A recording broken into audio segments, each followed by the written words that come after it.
Hello student. अभी इस class में हम लोग न्यूमेरिकल देखते हैं। ठीक है, सेकेंड लॉ के ऊपर में जो भी न्यूमेरिकल है उसको हम लोग डिस्कस करते हैं। क्लियर है? तो देखिए, फर्स्ट न्यूमेरिकल मैं रीड करता हूँ, देन इसको सॉल्व करेंगे। A cyclic heat engine operate between a source temperature of 800 degree centigrade and sink temperature of 30 degree centigrade.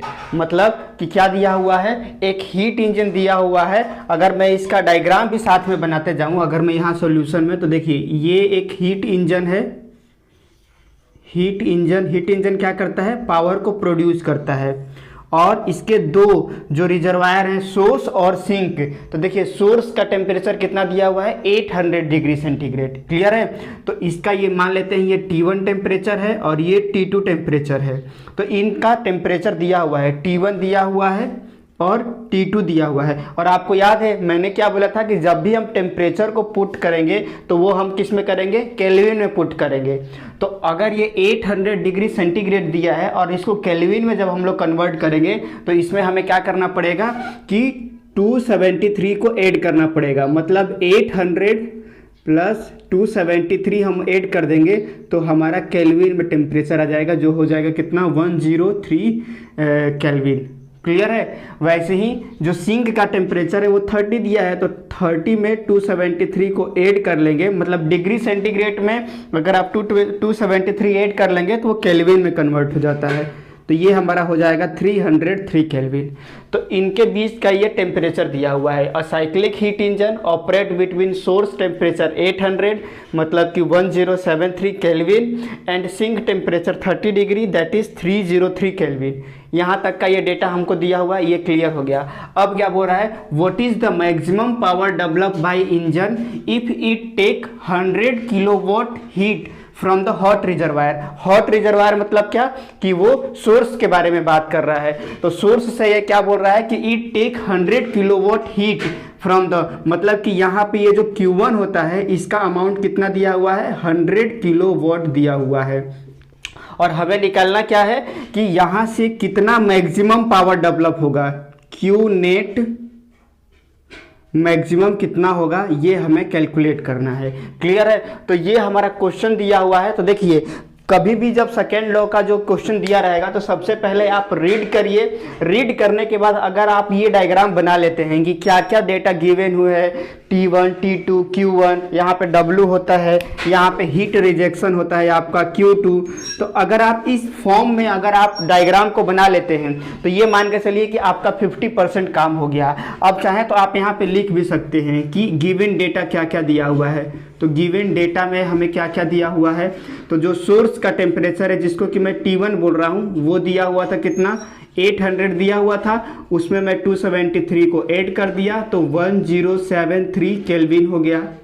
Sink का टेम्परेचर जिसको कि मैं T2 बोल रहा हूँ वो 30 दिया हुआ था, उसमें मैं 273 ऐड कर लिया तो 303 केल्विन, ये भी हमारा निकल गया। और हमारा Q1 जो सोर्स से कितना हीट जो है हीट इंजन मतलब रिसीव कर रहा है वो दिया हुआ है। तो Q1 की वैल्यू दिया हुआ है हमारा 100 किलोवाट।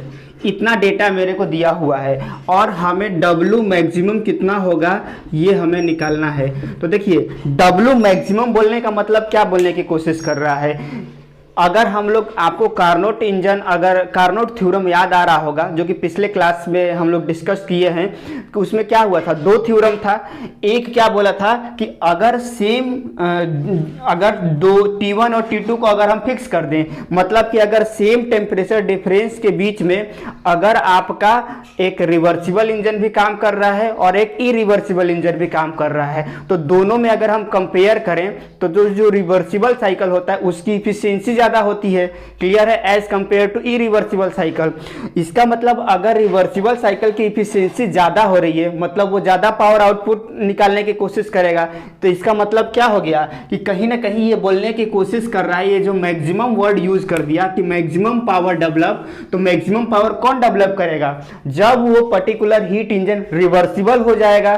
तो रिवर्सिबल हो जाएगा तभी वो क्या होगा, मैक्सिमम पावर डेवलप करेगा। तो इसका मतलब अगर मैं बात करूं कि अगर मैं इफिशियंसी का फॉर्मूला लिखूं, इफिशियंसी ऑफ हीट इंजन क्या होता है वो हम लोग देखे थे, 1 माइनस Q2 अपॉन Q1 लिखे थे।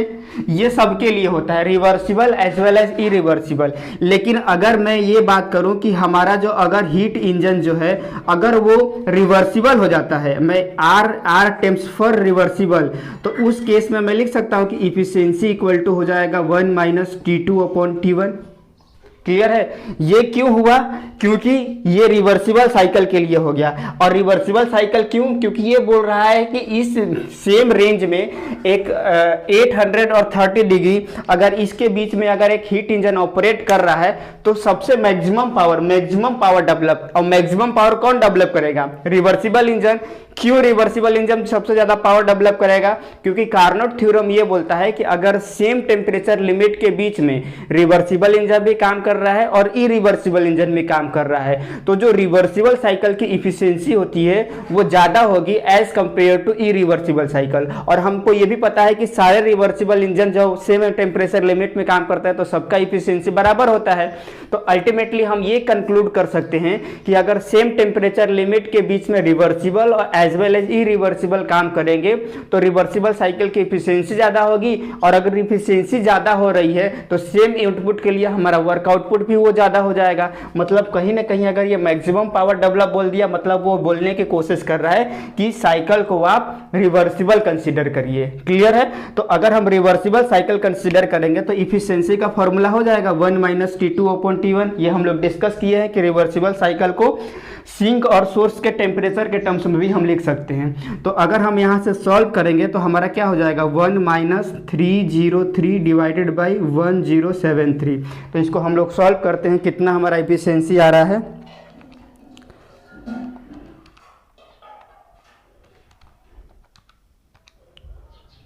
तो हमारा एफिशिएंसी जो आ रहा है वो, और अगर इसको परसेंटेज के फॉर्म में लिखना होगा तो आपको क्या करना पड़ेगा, 100 से मल्टीप्लाई करना पड़ेगा, या यहाँ तो हमारा 0.71 आ रहा है हमारा इफिशियंसी। और अब हमें क्या निकालना है, पावर आउटपुट निकालना है, और हमें हीट इनपुट दिया हुआ है। तो एक फॉर्मूला हम ये भी जानते हैं कि इफिशियंसी ऑफ हीट इंजन जो होता है वो हमारा क्या होता है, W नेट, कितना वर्क डेवलप किए डिवाइडेड बाय कितना हमने हीट सप्लाई किया। तो इफिशियंसी हमारे यहाँ से कैलकुलेट किए तो कितना है 0.71 इक्वल टू W नेट जो कि हमें कैलकुलेट करना है, और Q1 हमें दिया हुआ है हीट सप्लाई 100 किलोवाट। तो यहाँ से अगर हम इसको सॉल्व करेंगे तो यहाँ से हमारा W नेट क्या आ जाएगा, W नेट इक्वल टू हो जाएगा Q1 मल्टीप्लाई बाई 0.71, और Q1 की वैल्यू दिया हुआ है 100 किलोवाट इंटू 0.71, तो इंटू 100 तो 71, ये एक्चुअली 7176 था। तो अगर हम इसको ये लिखें तो ये आ जाएगा हमारा W मैक्सिमम की वैल्यू। मतलब अगर 1073 और 303 के बीच में कोई भी जो मैक्सिमम पावर हम डेवलप कर सकते हैं, कोई भी इंजन लेके आएंगे उसमें सबसे ज़्यादा मैक्सिमम पावर अगर हम 100 किलोवाट हीट सप्लाई करेंगे तो उससे हमें 71.76 किलोवाट ही मैक्सिमम पावर डेवलप किया जा सकता है। क्लियर है? तो ये रहा हमारा इस पर्टिकुलर जो हीट इंजन है इसके न्यूमेरिकल का सॉल्यूशन। फिर से मैं एक बार एक्सप्लेन कर देता हूँ। एक हीट इंजन दिया हुआ था जो कि सोर्स का टेम्परेचर दिया हुआ है और ये होता है सिंक का टेम्परेचर, दोनों का टेम्परेचर दिया हुआ है। तो सबसे पहले आप क्या करेंगे कि इनके टेम्परेचर को आप केल्विन में पुट कर लेंगे। केल्विन में से डिग्री सेंटीग्रेड को केल्विन में पुट करने के लिए क्या करना पड़ता है, 273 से ऐड करना पड़ता है। 273 ऐड कर देंगे तो डिग्री सेंटीग्रेड केल्विन में कन्वर्ट हो जाएगा। तो आपको केल्विन में कन्वर्ट कर दिए, और दिया हुआ था कि यहाँ से जो हॉट रिजर्वायर है वहाँ से जो हीट सप्लाई हो रहा है हीट इंजन को वो 100 किलोवाट दिया हुआ था, और हमें निकालना था कि इस पर्टिकुलर इंजन कितना मैक्सिमम पावर डेवलप करेगा। तो जब भी वर्ड बोलेगा कि मैक्सिमम पावर डेवलप तो मतलब कहीं ना कहीं वो रिवर्सिबल इंजन का बात कर रहा है। और एक चीज और यहाँ पे नोट कर लीजिए, एक चीज और भी बोल देता कि ये डिटरमाइन करिए कि कितना minimum to minimum heat reject करेगा वो सिंक को।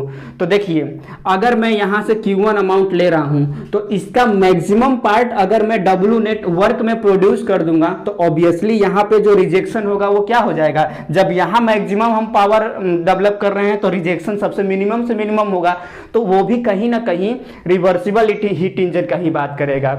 मतलब वो अगर स्पष्ट नहीं लिखा हुआ होगा कि रिवर्सिबल है कि नहीं, लेकिन अगर ये बोल देंगे कि अगर वो हीट इंजन कितना मैक्सिमम पावर डेवलप कर रहा है, अगर ये स्टेटमेंट लिखा हुआ है कि मैक्सिमम पावर डेवलप, तो कहीं ना कहीं वो इंडिकेट कर रहा है कि वो पर्टिकुलर साइकिल जो है वो रिवर्सिबल है।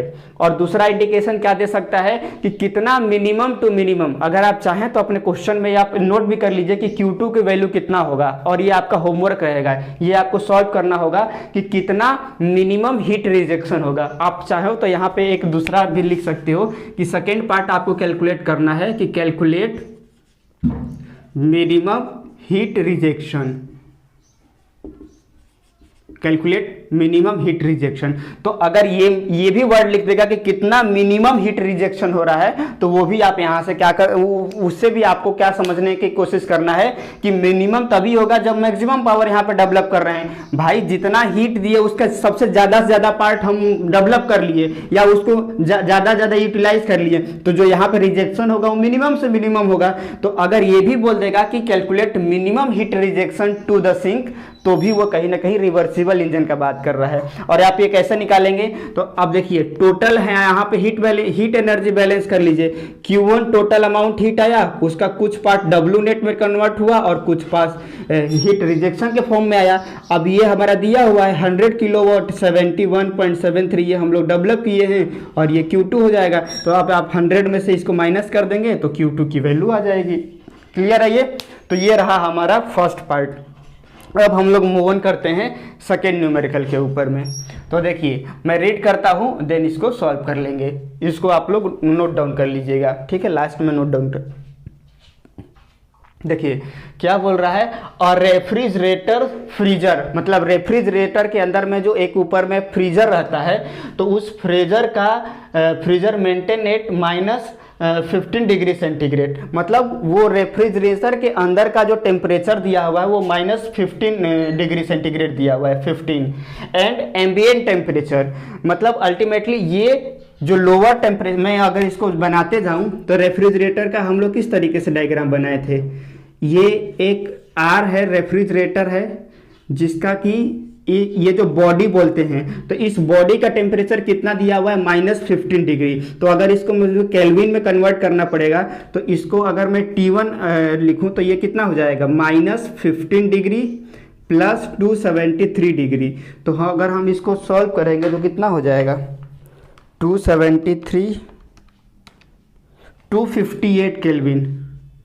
मतलब कि जो फ्रीजर, जो नीचे वाला जो लोअर बॉडी का टेम्परेचर जो फ्रीज का दिया हुआ है वो कितना दिया हुआ है हमारा, 258 केल्विन, केल्विन के टर्म्स में। और जहां पे हीट रिजेक्शन होगा जो कि एम्बिएंट को करता है, वो कितना दिया हुआ है, 30 डिग्री। 30 डिग्री मतलब क्या, 303 केल्विन, 303 केल्विन आया है। क्लियर है? और यहां से क्या होता है, Q1 अमाउंट ऑफ हीट इस फ्रीजर से वो निकालेगा, और इसमें हमें कुछ वर्क करना पड़ेगा, और फिर एटमॉस्फेयर को सम अमाउंट ऑफ हीट जो है वो रिजेक्ट कर दिया जाएगा। क्लियर है? तो अब देखिए सबसे पहले क्या दिया था कि refrigerator freezer maintain at -15 degree, मतलब कि 258 केल्विन के टर्म्स में इसका जो टेम्परेचर, जो लोअर बॉडी जो हो या फ्रीज जिसको बोलेंगे, वहां का टेम्परेचर दिया हुआ है 258 केल्विन।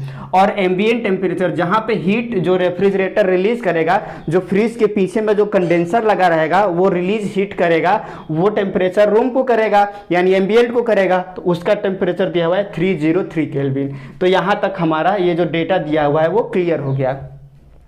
अब बोल रहा है कि if the heat leak into freezer at a rate of 175 kilowatt, इसका मतलब क्या हुआ कि इस फ्रीज से जो हीट जो है वो जो हम लोग एक्सट्रैक्ट कर रहे हैं, मतलब अल्टीमेटली फ्रीजर के अंदर में हम लोग क्या डालेंगे, कोई भी फ्रीजर के ऊपर जिसको फ्रीज करना है, पानी हो गया, फ्रूट हो गया, वेजिटेबल हो गया, हम उसके अंदर डालेंगे। तो अगर हम उसमें डाल रहे हैं तो 175 किलो जूल वो फ्रीजर को क्या मिलेगा, वो हीट मिलेगा। तो वही बोल रहा है कि the heat heat leak into the freezer at a rate of 1.75 kilowatt.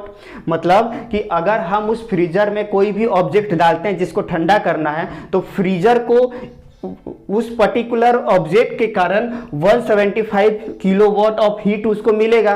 तो अब फ्रिज का काम क्या रहेगा कि ये जो जितना अमाउंट ऑफ हीट ये जो मिला हुआ है, इसी को वो क्या करे, निकाल दे, ताकि वो पर्टिकुलर जो ऑब्जेक्ट है वो ठंडा हो जाए। मतलब यहाँ पे हमारा Q1 की वैल्यू कितना दिया है, 1.75 किलोवाट दिया हुआ है।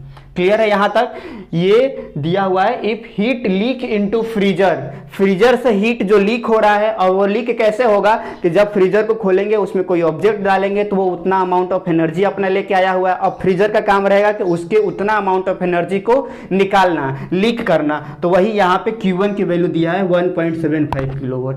अब क्या बोल रहा है, find the power require of the pump to pump this heat. मतलब कि हमें यह निकालना है कि 1.75 किलोवाट हीट को निकालने के लिए हमें कितना पावर देना पड़ेगा इस पर्टिकुलर रेफ्रिजरेटर को।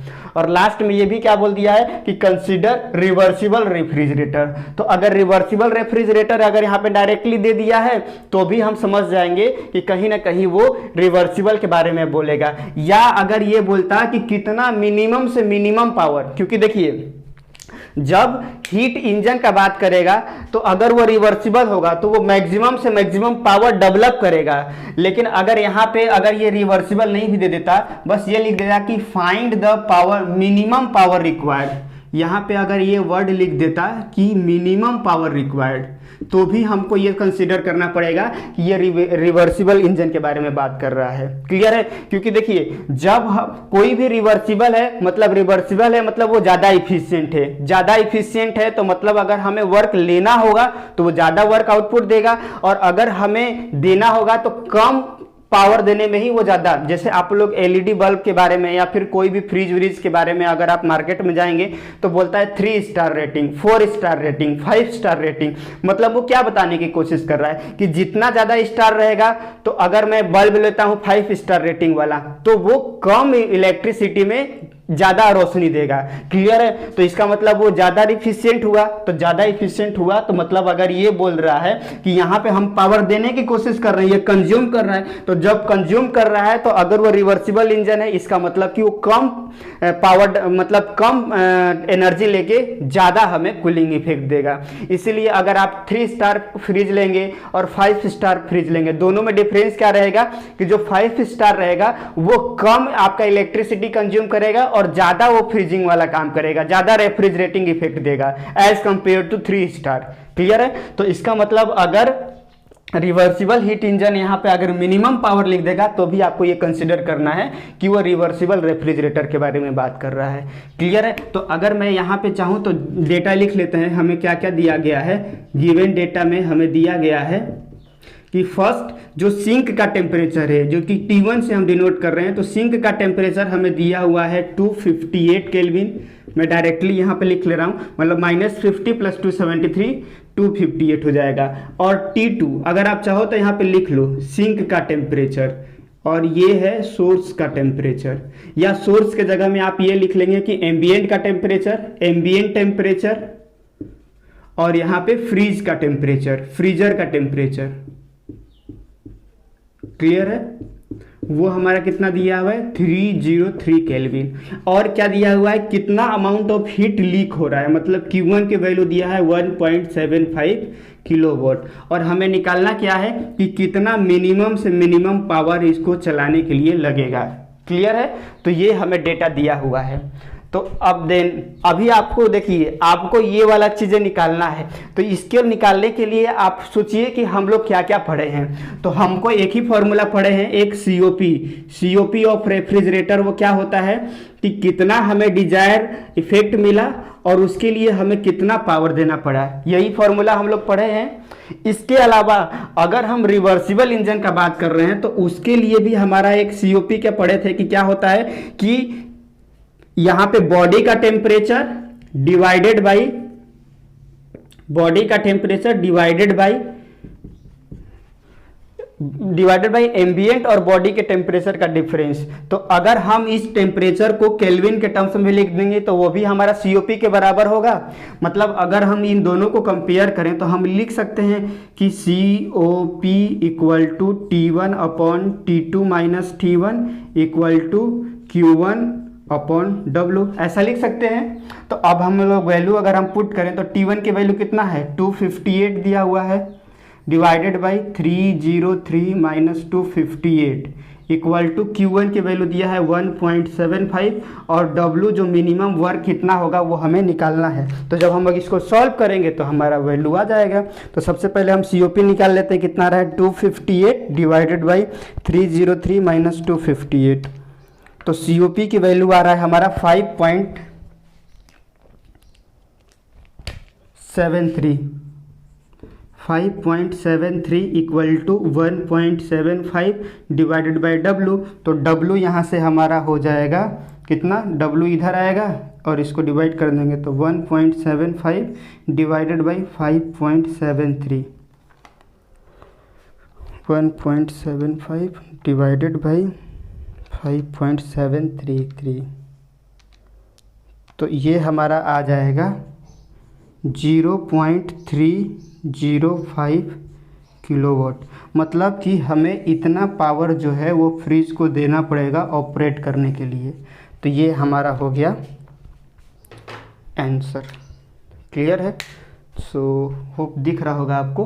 तो ये रहा हमारा 2 न्यूमेरिकल। तो आपको नोट डाउन करके क्या लिख लेना है कि अगर हीट इंजन के बारे में बात करेगा और अगर लिखा होगा कहीं पे कि मैक्सिमम पावर डेवलप, तो अज्यूम कर लीजिएगा कि वो कहीं ना कहीं रिवर्सिबल के बारे में बात कर रहा है। और रिवर्सिबल के केस में हम लोग जानते हैं कि अगर टेम्परेचर इस सिंक और सोर्स का दिया है तो वहाँ से हम लोग इस तरीके से उसका इफिशिएंसी निकाल सकते हैं। वैसे ही अगर यहाँ पे और एक चीज़ और क्या दिया है, अगर वो ये भी लिख देगा कि calculate minimum heat rejection, Q2 minimum heat rejection, तो भी वो कहीं ना कहीं रिवर्सिबल के बारे में बात कर रहा है। और अगर हीट पंप या रेफ्रिजरेटर के बारे में बात करेगा, हीट पंप या रेफ्रिजरेटर के बारे में बात करेगा, और अगर वो बोलेगा कि कितना मिनिमम पावर रिक्वायर वो पर्टिकुलर कर रहा है रेफ्रिजरेटर या पंप, तो वो कहीं ना कहीं आप किसके बारे में वो बात कर रहा है, आपका रिवर्सिबल इंजन के बारे में, रिवर्सिबल साइकिल के बारे में ही वो बात कर रहा है। तो आप चाहो तो आप अपने न्यूमेरिकल के जस्ट नीचे ये चीज़ें लिख लो जो अभी मैंने बताया है कि minimum power develop, maximum power develop और मिनिमम हीट रिजेक्शन, मतलब वो रिवर्सिबल इंजन के बारे में बात कर रहा है। और अगर मिनिमम पावर कंजम्पशन तो वो रिवर्सिबल इंजन होगा, तो मतलब वो ज़्यादा इफिशिएंट है, और ज़्यादा इफिशिएंट है मतलब कम पावर देने पे ही हमें वो ज़्यादा कूलिंग इफेक्ट देगा। तो वो कहीं ना कहीं रिवर्सिबल के बारे में बात कर रहा है। तो ठीक है, ये दो न्यूमेरिकल नोट डाउन कर लीजिए। इसके बाद हम लोग और न्यूमेरिकल देखते हैं नेक्स्ट स्लाइड में। ठीक है,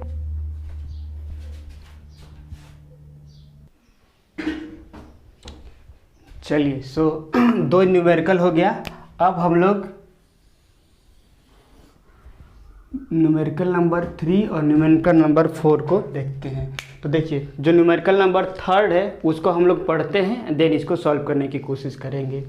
तो क्या बोल रहा है, the COP of refrigerator operating on Carnot cycle. देखिए यहाँ पे क्या दे दिया है, कार्नोट साइकिल दे दिया है। तो कार्नोट साइकिल दे दिया, इसका मतलब कि कैसा साइकिल हो गया, वो रिवर्सिबल साइकिल हो गया। तो COP दिया हुआ है कितना, 5.4, मतलब एक रेफ्रिजरेटर है जिसका COP दे दिया है। When it कौन refrigerator is maintain at -5 degree centigrade in the evaporator. Evaporator मतलब का कि अगर आपको मैं यहाँ पे डायग्राम अगर छोटा सा बना के दिखाऊं तो कुछ इस तरीके से था।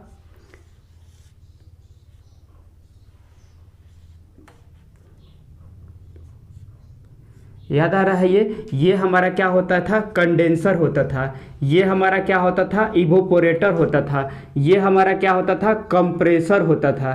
क्लियर है? और ये हमारा क्या था, एक्सपांसन वाल्व था। क्लियर है? यहाँ से हीट जो है वो Q1 हीट यहाँ पे लीक हो रहा था, और ये जो कंडेंसर है वो Q2 amount of heat atmosphere को दे रहा था, और ये यहाँ बॉडी से टेम्परेचर ले रहा था। तो क्या बोल रहा है कि इस पर्टिकुलर जो रेफ्रिजरेटर, तो क्या क्या दिया गया है, तो गिवन डेटा अगर हम लिखें तो गिवन डेटा में हमें क्या क्या दिया हुआ है कि COP ऑफ रेफ्रिजरेटर हमें दिया हुआ है कितना, 5.4 दिया हुआ है। और क्या दिया हुआ है। और अगर इसको, ये तो इस तरीके से हो गया, अगर हम इसको सिंपल फॉर्म में अगर ये डायग्राम बनाएं तो कुछ इस तरीके से बना सकते हैं। ये हो गया हमारा इवोपोरेटर। तो इवोपोरेटर का टेम्परेचर कितना दिया हुआ है, -5 डिग्री। -5 डिग्री मतलब कि -5 + 273, तो कितना हो जाएगा 268 केल्विन यहाँ का टेम्परेचर दिया हुआ है। और यहाँ पे हमें पावर देना पड़ेगा, यहाँ से Q1 amount of heat release होगा और यहाँ पे एटमॉस्फेयर को Q2 अमाउंट ऑफ हीट को ट्रांसफ़र करेंगे। क्लियर है। तो और इसका टेम्परेचर जो हो जाएगा, ये हो जाएगा हमारा T1 और ये हो जाएगा T2। तो क्या क्या दिया हुआ है, COP दिया हुआ है। COP हमने लिख लिया, when it is maintain at -5 degree, मतलब इसका टेम्परेचर। तो यहाँ पे भी हम लिख लेते हैं कि T1 इवोपोरेटर टेम्परेचर या फ्रीजर टेम्परेचर सब यही होता है। इवोपोरेटर आप पूरा लिख लीजिएगा, मैं इवोपोरेटर EVP लिख देता हूँ। इवोपोरेटर का टेम्परेचर दिया हुआ है 268 केल्विन। क्लियर, ये दो डेटा क्लियर है। 54 COP दिया हुआ है और यहाँ का टेम्परेचर जो है वो -5 डिग्री दिया है। इवोपोरेटर यही होता है, तो यही एक्चुअली T1 का टेम्परेचर दिया हुआ है। क्लियर है। और जब कार्नोट साइकिल बोल देते हैं तो इनके टेम्परेचर के बीच में ज़्यादा डिफरेंस नहीं रहता है, यहाँ का जो टेम्परेचर है वही यहाँ का टेम्परेचर ले सकते हैं। कैलकुलेट कंडेंसर टेम्परेचर, मतलब हमें T2 का क्या अमाउंट होगा वो हमें फाइंड आउट करना है। क्लियर है। Condenser temperature and refrigerating effect. Refrigerating effect मतलब क्या कि हमें Q1 की वैल्यू फाइंड आउट करना है। मतलब रेफ्रिजरेटिंग इफेक्ट मतलब क्या कि कितना रेफ्रिजरेशन हुआ, मतलब इसका मतलब कितना Q1 अमाउंट ऑफ हीट को हमने यहाँ से एक्सट्रैक्ट किया। तो हमें कैलकुलेट करना है दो चीज़, एक तो T2 निकालना है और दूसरा हमें Q1 रेफ्रिजरेटिंग इफेक्ट निकालना है। लिख देता हूँ मैं यहाँ पे लिख देते हैं। हमें और निकालना है रेफ्रिजरेटिंग इफेक्ट, मतलब ये हमारा Q1 के बारे में बात कर रहा है, ये निकालना है। और क्या दिया हुआ है, condenser temperature refrigerating effect of power required to drive the unit, यानी कि इस पर्टिकुलर यूनिट को ड्राइव करने के लिए वर्क हमें दिया हुआ है, W की वैल्यू दिया हुआ है कि 5 किलोवाट लग रहा है। तो इतना डेटा दिया हुआ है। क्या क्या डेटा दिया हुआ है फिर से देख लीजिए। इस पर्टिकुलर, इसको भूल जाइए आपको विजुअलाइज हो गया होगा, ये स्पेस ले रहा है इसलिए मुझे इसे यहाँ रहने दीजिए, यहाँ पे हम लोग सॉल्व कर लेंगे। ये जो पर्टिकुलर जो साइकिल है जो कि एक इस तरीके से मूव करता है, एंटी क्लॉकवाइज साइकिल है ये। क्लियर है। तो इसमें दिया हुआ था कि इस पर्टिकुलर यूनिट का मतलब अगर ये सिंक है और ये सोर्स है, या इसको ये बोले ये बॉडी टेम्परेचर है और ये एम्बिएंट टेम्परेचर है, तो इस पर्टिकुलर जो फ्रीज है इसका COP दिया हुआ है 5.4।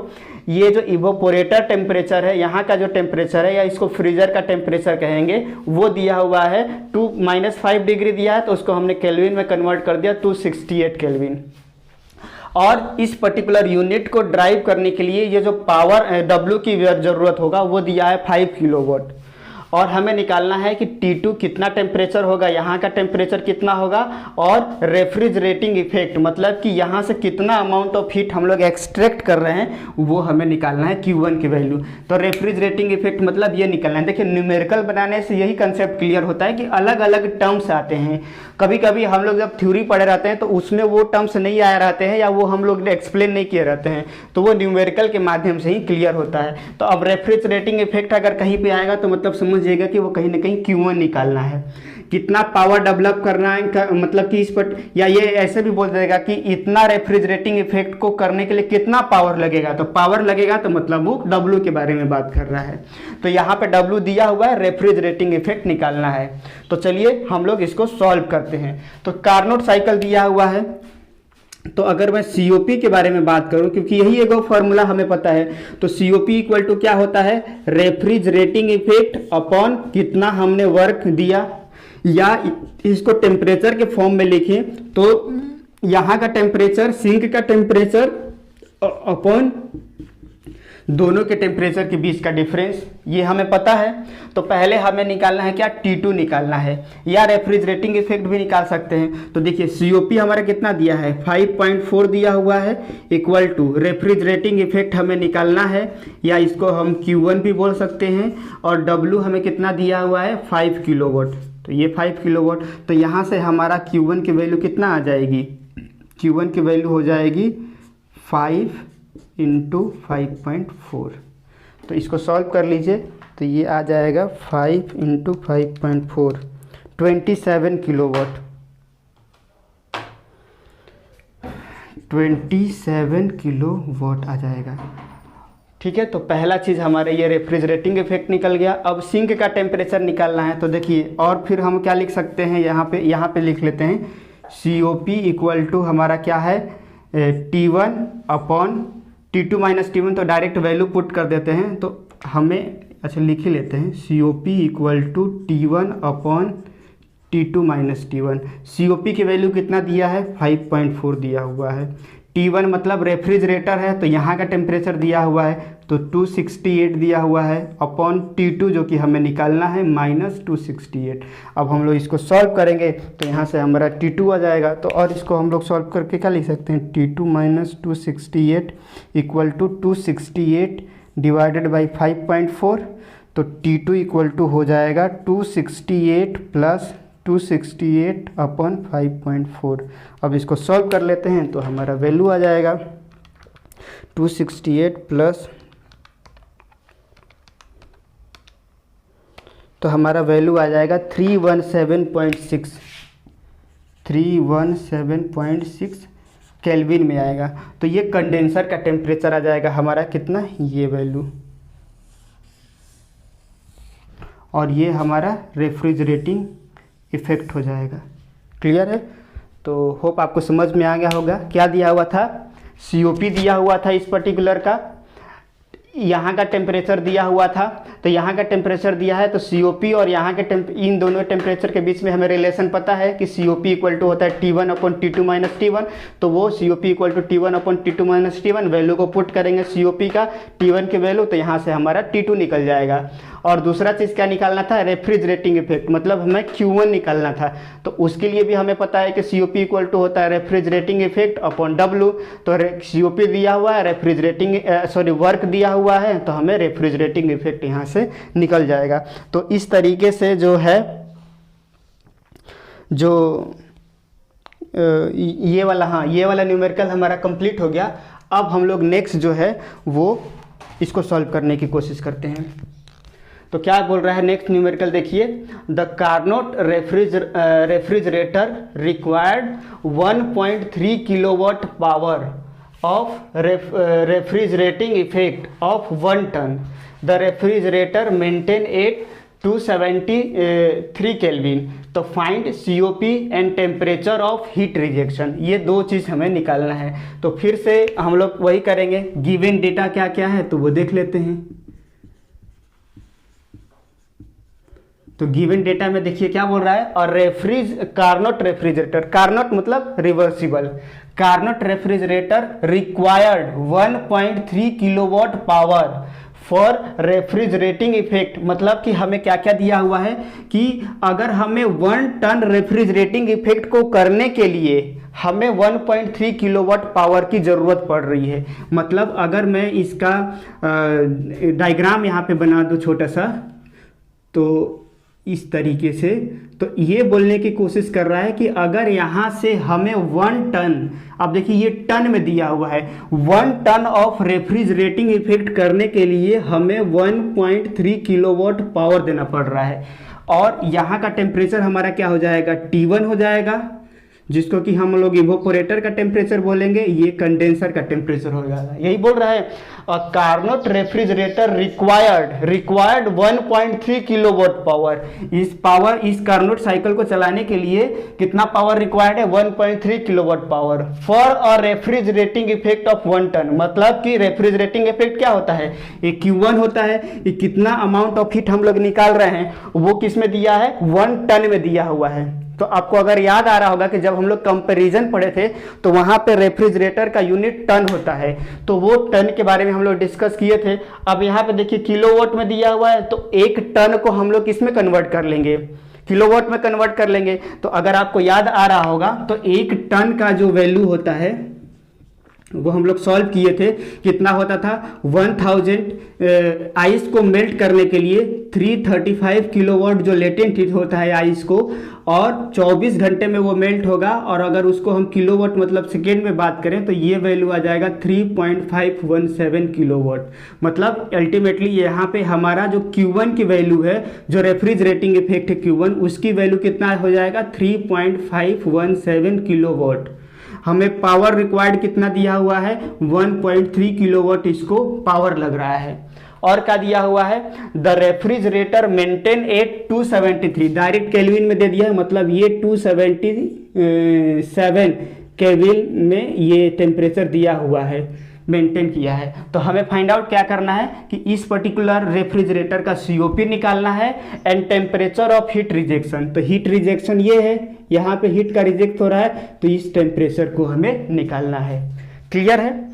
तो ये भी सिंपल ही है। कैसा सिंपल है, पहला हमें क्या निकालना है, COP निकालना है। इसके पहले केस में क्या दिया था, COP दिया हुआ था, पावर इनपुट दिया हुआ था, तो रेफ्रिजरेटिंग इफेक्ट निकालना था। और इस केस में हमें रेफ्रिजरेटिंग इफेक्ट भी दिया हुआ है और पावर इनपुट भी दिया है और COP निकालना है। तो बस वैल्यू पुट कर लीजिए। रेफ्रिजरेटिंग इफेक्ट कितना है, 3.517 डिवाइडेड बाई 1.3। तो अब आप इसको डिवाइड कर लीजिए तो आ जाएगा हमारा वैल्यू 3.517 डिवाइडेड बाई 1.3, तो ये आ रहा है हमारा 2.7। तो हमारा COP की वैल्यू आ गया 2.7। तो COP क्योंकि ये परफॉर्मेंस है तो इसका कोई यूनिट नहीं होता है, वैसे इफिशियंसी का भी कोई यूनिट नहीं होता है। तो ये हमारा पहला पार्ट हो गया COP, refrigerating effect divided by work input, दोनों वैल्यू दिया हुआ था, सॉल्व कर लीजिए। जबकि इस केस में क्या दिया हुआ था, COP दिया हुआ था और वर्क इनपुट दिया हुआ था रेफ्रिजरेटिंग। वैसे अगर और भी वैरायटी ऑफ क्वेश्चन देखेंगे तो हो सकता है कि COP दिया हो, रेफ्रिजरेटिंग इफेक्ट दिया हो और पूछेगा कि कितना वर्क इनपुट चाहिए होगा। तो वो इस टाइप का न्यूमेरिकल और आप लोग करते रहिएगा, क्योंकि देखिए सेम टाइप का एक बार कंसेप्ट समझ लीजिए तो बस वो डेटा को ही बस वो चेंज करेंगे और वो सॉल्व करेंगे। अब इस केस में ये भी हो सकता था कि जैसे मान लीजिए यहाँ पे टेम्परेचर ऑफ हीट रिजेक्शन दिया है, अब हो सकता है हीट रिजेक्शन का दे दे, बोलेगा कि इसका टेम्परेचर निकालो, और इस केस में इसका टेम्परेचर दिया हुआ है, यहाँ का टेम्परेचर निकालना है। तो ऐसा ही बस चेंज होगा और कुछ चेंज ज़्यादा नहीं होने वाला है। तो हम लोग सेकेंड भी निकाल लेते हैं। तो सेकेंड के लिए हम लोग क्या जानते हैं कि क्योंकि टेम्परेचर निकालना है तो COP को अगर हम टेम्परेचर के फॉर्म में लिखें तो क्या हो जाएगा, T1 divided by T2 minus T1, इस फॉर्म में लिख सकते हैं। अब हमारा COP ऑलरेडी निकल गया है, वो है कितना 2.7 इक्वल टू T1 की वैल्यू हमें दिया हुआ है 273 डिवाइडेड बाई T2 हमें निकालना है 274। तो यहाँ से हमारा T2 निकल जाएगा क्या, T2 minus 273 equal to 273 divided by 2.7। तो T2 इक्वल टू हो जाएगा 273 प्लस 274 अपॉन प्लस 273 अपॉन 2.7। इसको सॉल्व कर लीजिए तो हमारा आ जाएगा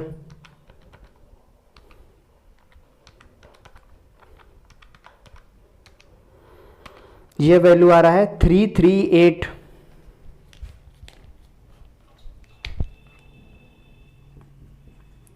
338.48 केल्विन। तो ये हमारा इस तरीके से क्वेश्चन नंबर 4 भी सॉल्व हो गया। तो क्वेश्चन नंबर 4 में भी क्या क्या दिया हुआ था, पावर इनपुट दिया हुआ था, रेफ्रिजरेटिंग इफेक्ट दिया हुआ था, इन दोनों से हम लोग COP निकाल लिए। फिर यहाँ का एक टेम्परेचर दिया हुआ था, यहाँ का टेम्परेचर निकालना था, तो वो रिलेशन हमें पता है, वैल्यू पुट किए तो हमारा T2 का भी आ गया। ठीक है, तो देखिए ये हमें 4 अलग अलग वैरायटी ऑफ क्वेश्चन किए और इसी के बेसिस पे बस क्या और न्यूमेरिकल आप लोग सॉल्व करिएगा रूम पे।